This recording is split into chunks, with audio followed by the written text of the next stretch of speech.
وابتغ فيما آتاك الله الدار الآخرة، تمہیں جو کچھ اللہ نے عطا کیا ہے ان تمام چیزوں کو استعمال کر کے اپنی آخرت کو سنوارو۔ ولا تنس نصیبک من الدنیا، اور دنیا میں تمہاری جو ذمہ داریاں ہیں انہیں بھی فراموش نہ کرو۔ وَأَحْسِن كَمَا أَحْسَنَ اللَّهُ إِلَيْكَ، جس طرح اللہ نے آپ پر احسان کیا ہے آپ بھی اللہ کی مخلوق پہ احسان کریں۔ وَلَا تَبْغِ الْفَسَادَ فِي الْأَرْضِ، اور زمین میں فساد اور بگاڑ پیدا نہ کریں۔ ان اللہ لا يحب المفسدین، بے شک اللہ تعالی فساد پیدا کرنے والوں کو پسند نہیں کرتے۔ اسلام امن اور سلامتی کا دین ہے۔ اسلام کی ہر تعلیم میں امن اور سلامتی کی بات ہے، اور اسلام نے اپنے ماننے والوں کو نام بھی مسلم اور مومن دیا ہے، جس کا معنی یہ ہے کہ مسلم کسی دوسرے پر زیادتی نہیں کرتا، کسی کی حق تلفی نہیں کرتا، ہر ایک کو سلامتی دیتا ہے۔ اور مومن بھی جو دوسروں کو امن دینے والا، تحفظ دینے والا، امن کی بات کرنے والا، امن کا پیغام دینے والا۔ اسلام تو دین امن ہے، سلامتی کا دین ہے، لیکن اہل اسلام کی کوتاہیوں کی بنا پہ اسے آج ایک دہشت گردی کا دین کہا جاتا ہے، مسلمانوں کو دہشت گرد کہا جاتا ہے، جبکہ حقیقت میں نہ اسلام کبھی دہشت گردی کی تعلیم دیتا ہے اور نہ کوئی مسلمان دہشت گرد ہو سکتا ہے۔ مسلمان تو ہمیشہ بات کرتا ہی امن اور سلامتی کی ہے، ہمیشہ دوسروں کے ساتھ اچھا سلوک کرتا ہے، احسان کرتا ہے، کسی پر زیادتی نہیں کرتا، کسی کی حق تلفی نہیں کرتا۔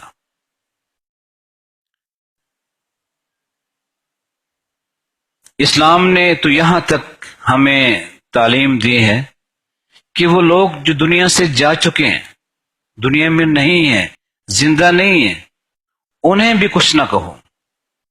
وَلَا تَسُبُّوا الْأَمْوَاتِ، جو لوگ فوت ہو چکے ہیں انہیں برا نہ کہو۔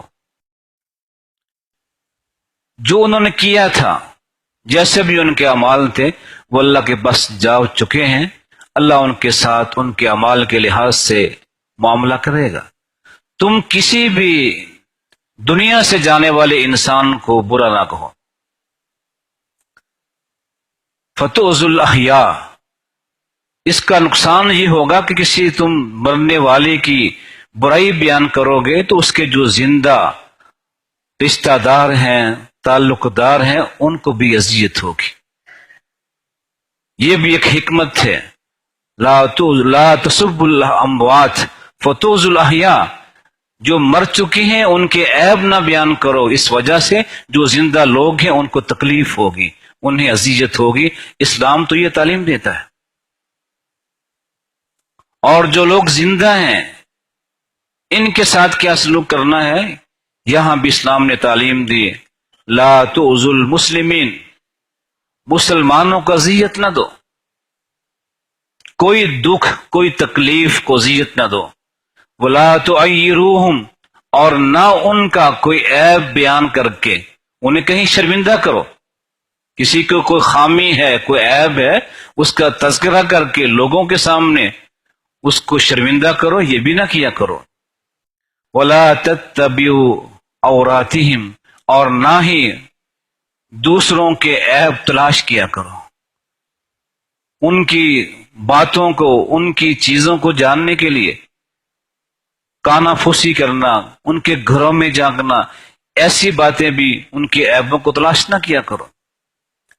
پھر فرمایا کہ جو شخص دوسروں کے عیبوں کو تلاش کرتا ہے اور ان عیبوں کو پھر تشہیر کرتا ہے، لوگوں کے سامنے بیان کرتا ہے، تو اللہ تعالیٰ بھی ایسے انسان کے عیبوں کو، اس کے وہ کام جو اس نے گھر کی چار دیواری میں خلوت میں کیے ہوتے ہیں، وہ عیب بھی لوگوں کے سامنے لے آتا ہے، دنیا میں بھی اسے ذلیل کرتا ہے، اور آخرت کے دن بھی ساری انسانیت کے سامنے انہیں ذلیل کرے گا کہ یہ شخص، اس کے یہ عیب ہیں، اس کی یہ خامیاں تھیں۔ اپنے عیبوں کو چھپاتا تھا اور دوسروں کے عیبوں کو تلاش کر کے ان کی تشہیر کرتا تھا۔ یہ ہمیں اسلام نے تعلیم دی کہ کسی کا کوئی عیب ہے اسے تلاش بھی نہیں کرنا ہے، اور کسی کا عیب خامی معلوم ہو جائے اس پہ پردہ ڈالنا ہے، اس کی تشہیر نہیں کرنی۔ اس کی اصلاح کے لیے جو تم کر سکتے ہو، اس سے بات کر سکتے ہو، اس کے باپ سے، بھائیوں سے بات کر سکتے ہو، کرو، لیکن اس کی تذلیل کے لیے، تحقیر کے لیے، اسے بدنام کرنے کے لیے اس کے عیبوں کو بیان کرنا یہ جائز نہیں ہے۔ یہ ہمیں اسلام تعلیم دیتا ہے، یہاں تک کہ اسلام یہ کہتا ہے کہ راستے میں چلتے ہوئے بھی کسی کو تکلیف نہ دو، اور اگر راستے میں کوئی چیز پڑی ہوئی ہے جو دوسروں کے لیے تکلیف کا باعث بن رہی ہے، اسے اٹھا دو، راستہ صاف کر دو، یہ نیکی ہے، اللہ کو پسند ہے۔ ایک مرتبہ صحابہ کرام جہاد کے سفر سے واپس آ رہے تھے، راستے میں قیام کیا، گرمی کا موسم تھا، دھوپ تھی اور زیادہ سایہ نہیں تھا، ہر شخص نے آگے بڑھ کے جہاں کچھ سایہ تھا تھوڑا بہت اس پہ قبضہ کر لیا، راستہ بند کر دیا۔ تو آپ نے اسی موقع پہ اعلان فرمایا کہ من ضیق منزلا وقطع طریقا فلا جہاد لہ، اے مجاہدو سنو، جس نے لوگوں کی جگہیں تنگ کی، تمہیں تو چاہیے تھا لوگوں کو جگہ دیتے کہ آؤ میرے پاس بیٹھ جاؤ، میرے پاس سائے میں آ جاؤ، جس نے لوگوں کی جگہیں تنگ کی، وقطع طریقا، اور راستے بند کیے، راستے بند کر دیے، لوگوں کے لیے مشکل پیش آئی، فلا جہاد لہ، اس کا کوئی جہاد نہیں ہے۔ اتنا بڑا جہاد صحابہ کرام کر کے آ رہے ہیں، لیکن ایسی چیز جس کے ساتھ لوگوں کو اذیت ہو، راستے میں راستہ چلنے والوں کو اذیت ہو، کہا کہ تمہاری یہ حرکت تمہارے جہاد کے اجر کو ضائع کر سکتی۔ اسلام نے یہ تعلیم دی، اگر راستے میں کوئی چیز پڑی ہوئی ہے، تکلیف دہ ہے، آپ نے فرمایا کہ ایک شخص اس وجہ سے جنت میں چلا گیا کہ اس نے دیکھا کہ راستے میں ایک کوئی کانٹے دار چیز تھی، لوگوں کو اذیت دے رہی تھی، اس نے وہ چیز اٹھا دی، راستہ صاف کر دیا، اللہ کو یہ کام پسند آیا، اس نے اس آدمی کو اس ایک عمل کی وجہ سے جنت میں داخل کر دیا۔ اسلام ہمیں تعلیم دیتا ہے کہ مسجد میں آتے ہو، مسجد میں آؤ، لیکن یہاں بیٹھ کر بھی تمہارے کسی رویے سے، کسی عمل سے دوسرے کو تکلیف نہیں ہونی چاہیے۔ اللہ کا گھر ہے، بازاروں میں ہمیں تعلیم دی ہے کسی کو تنگ نہیں کرنا ہے، اذیت نہیں دینی ہے، یہ تو اللہ کا گھر ہے، یہاں آ کر کوئی ایسا کام نہ کرو جس سے کسی دوسرے کو تکلیف۔ یہاں تک کہ ایک دن آپ خطبہ دے رہے تھے اور ایک آدمی خطبے کے دوران لوگوں کو پھلانگ کر آگے آیا، آپ نے فرمایا کہ اجلس فقد آذیتا، بیٹھ جاؤ، تم دوسروں کو تکلیف دے رہے ہو، اذیت دے رہے ہو۔ اسلام تو یہ بھی گوارا نہیں کرتا کہ جو لوگ مسجد میں بیٹھے ہیں ان کو گردنوں کو پھلانگ کے کوئی انسان آگے بڑھے، کہا کہ یہ بھی تکلیف بھی، یہ بھی اذیت ہے، تکلیف ہے، اور اس سے بھی دوسروں کو تکلیف ہوتی ہے، یہ کام نہیں کرنا ہے۔ اور کہا کہ مسجد میں آؤ تو تمہارے جسم سے بو نہیں آنی چاہیے، اگر پیاز کھایا ہے، لہسن کھایا ہے، کوئی چیز ایسی کھائی ہے جس کی مہک تمہارے منہ سے آ رہی ہو، تو پھر مسجد میں نہ آؤ۔ بے شک نماز کا ٹائم ہے، نماز پڑھنی ہے، لیکن تمہارے منہ سے بو آ رہی ہے، یہ بو مسجد کے نمازیوں کو بھی اذیت دے گی، اور مسجد میں جو رحمت کے فرشتے موجود ہیں ان کے لیے بھی تکلیف کا باعث ہوگی۔ اس لیے کوئی ایسی حرکت، تمہارا کوئی عمل جس سے کسی بھی انسان کو، مسلمان کو اذیت ہو، یہ جائز نہیں۔ نماز چھوڑ دو، نماز بعد میں پڑھ لینا، لیکن اب مسجد میں نہیں آنا، کیوں؟ تمہارے اس عمل سے دوسروں کو اذیت ہوگی، تکلیف ہوگی۔ ایسے ہی جمعہ کے دن لوگ غریب تھے، جمعے کے دن بھی کام کرتے تھے، موٹا لباس پہنتے تھے، کام کرتے ہوئے پسینہ آ جاتا تھا، تو آپ نے حکم دیا کہ تمہارے اس عمل سے تمہارے کپڑے کام کاج کرنے سے بدبودار ہو جاتے ہیں، پسینہ آتا ہے، تم جمعہ پڑھنے آتے ہو، خطبہ سنتے ہو، جہاں بیٹھتے ہو دوسروں کو اذیت ہوتی، تمہارے پسینے کی بو سے ان کو اذیت ہوتی ہے، اس لیے غسل کر کے آیا کرو، نہا کے آیا کرو، کام کاج کیے ہے، جسم سے بو آ رہی ہے، اب جسم کو دھو کے غسل کر کے کپڑوں کو صاف کر کے مسجد میں آؤ تاکہ نمازیوں کو تکلیف نہ ہو، اذیت نہ ہو۔ اس لیے ہمیں بھی یہ کام کرنا چاہیے، اللہ کے گھر میں آئیں تو ہمارے کسی رویے سے، ہماری کسی حرکت سے کسی دوسرے نمازی کو تکلیف نہ ہو۔ اور کبھی ہم یہ خیال نہیں کرتے، لاشعوری طور پہ ایسی باتیں ہم سے ہو جاتی ہیں، ہمارے کسی رویے سے، عمل سے کسی دوسرے کو تکلیف ہوتی ہے۔ مساجد میں اے سی لگے ہوتے ہیں، ان کی ہوا کا ایک خاص رخ ہوتا ہے، اس رخ کے ساتھ پوری مسجد میں وہ ٹھنڈی ہوا پھیلتی ہے، کوئی شخص اپنی جانب اس کا رخ کر لے، یہ ظلم ہے اور زیادتی ہے، دوسروں کو اذیت دینا ہے، دور تک ہوا نہیں جا رہی، اس کی ٹھنڈک نیچے آ رہی ہے، قریب آ رہی ہے، دور نہیں جا رہی۔ ہم سمجھتے ہمارا حق ہے، ہم کر سکتے ہیں، نہیں، یہ حق نہیں ہے، حق ساری مسجد والوں کا ہے۔ اس لیے وہ ہوا جہاں جا رہی ہے، جہاں انتظامیہ نے اس کو سیٹ کیا، اس کو چھوڑ دیجیے، اپنی ذات کو مقدم کر کے کہ نہیں مجھے ٹھنڈی ہوا آ جائے، باقی محروم ہوتے تو ہو جائیں، یہ بھی ظلم اور زیادتی ہے۔ آپ نے فرمایا کہ وہ شخص من اقتطع حق امرئ مسلم بیمینہ، جس نے اپنے ہاتھ کو استعمال کرتے ہوئے کسی مسلمان کا کوئی حق دبایا، فقد اوجب اللہ علیہ النار، اللہ اس کے لیے جہنم واجب کر دیتے ہیں، وحرم علیہ الجنہ، اس کے لیے جنت کو حرام کر دیتے ہیں۔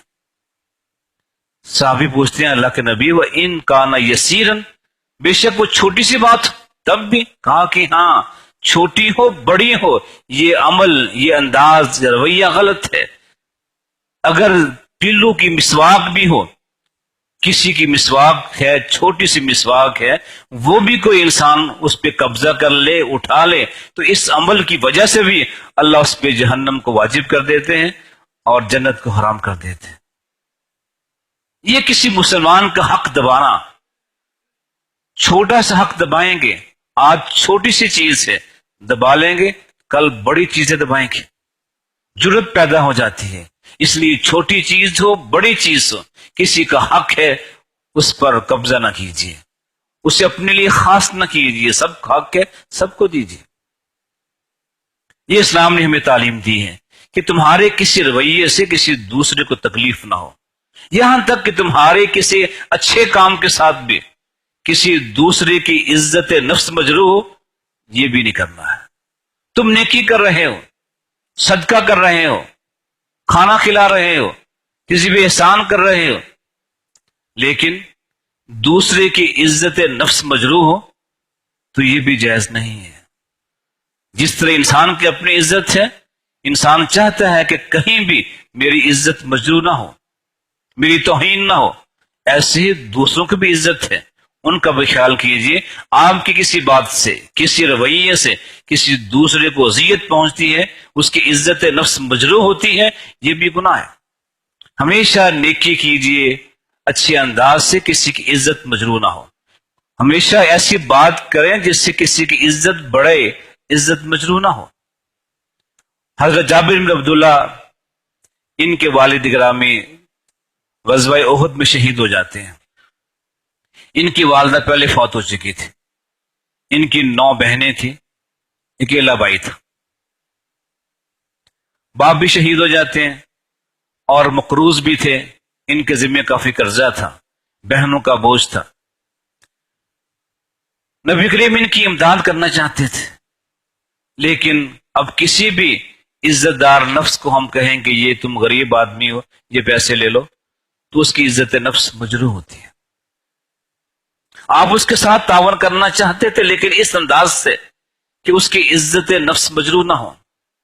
ایک سفر میں تھے، ان کی سواری بڑی آہستہ آہستہ چل رہی تھی۔ اسے جابر کیا بات؟ کہا جی سواری کمزور ہے، تیز چلتی نہیں ہے۔ آپ نے اس نے اپنی چھڑی لگائی، چھڑی لگنے کے ساتھ وہ سواری بہت تیز ہو جاتی ہے، سب کو پیچھے چھوڑ دیا، یہ سواری آگے بڑھ گئی۔ تو آپ کی اس برکت کے ساتھ وہ سواری تیز ہو جاتی ہے۔ آپ پھر کہتے ہیں جابر کیا بات ہے، بہت جلدی ہے، سب سے آگے بڑھ گئے ہو، یہ سواری مجھے بیچنی ہے، مجھے بیچ دو۔ کہا نہیں اللہ کے نبی سفر میں ہیں، مجھے ضرورت ہے، میں نے مدینے پہنچنا ہے، تو میں نے نہیں بیچنی۔ کہا کہ نہیں بیچ دو۔ اب آپ کہہ رہے ہیں، بار بار کہہ رہے ہیں کہ سودا کر لو، چلو تم نے مدینے جانا ہے، سواری استعمال کرو، مدینے جا کے مجھے دے دینا، لیکن سودا مجھ سے کر لو۔ وہاں سودا کر لیا، قیمت طے کر لی، کہا کہ ٹھیک ہے یہ سواری میری ہوگی، لیکن تم اس کو استعمال کر سکتے ہو، مدینے جا کے مجھے دے دینا۔ جب مدینہ پہنچتے ہیں حضرت جابر آپ کے گھر جاتے ہیں کہ جی آپ کی سواری ہے، آپ انہیں پیسے دے دیتے ہیں، وہ چل پڑتے ہیں۔ پھر اپنے آواز دی کہ جابر واپس آؤ۔ حضرت جابر کہتے ہیں کہ میرے دل میں بات آئی کہ شاید آپ کہیں سودا کینسل نہ کر دیں، مجھے پیسے چاہیے تھے، مجھے ضرورت تھی، میں نہیں چاہتا تھا کہ سودا کینسل ہو، لیکن آپ نے مجھے پیسے دے کر سواری لے کر مجھے پھر آواز دی ہے، شاید آپ کا ارادہ تبدیل ہو گیا ہو اور آپ سودا کینسل کرنا چاہتے ہیں۔ یہ میرے دل میں ڈر تھا، خوف تھا، اللہ کرے سودا کینسل نہ ہو۔ میں واپس ہوا، آپ نے کہا جابر تو نے پیسے لے لیے، پیسے بھی تیرے،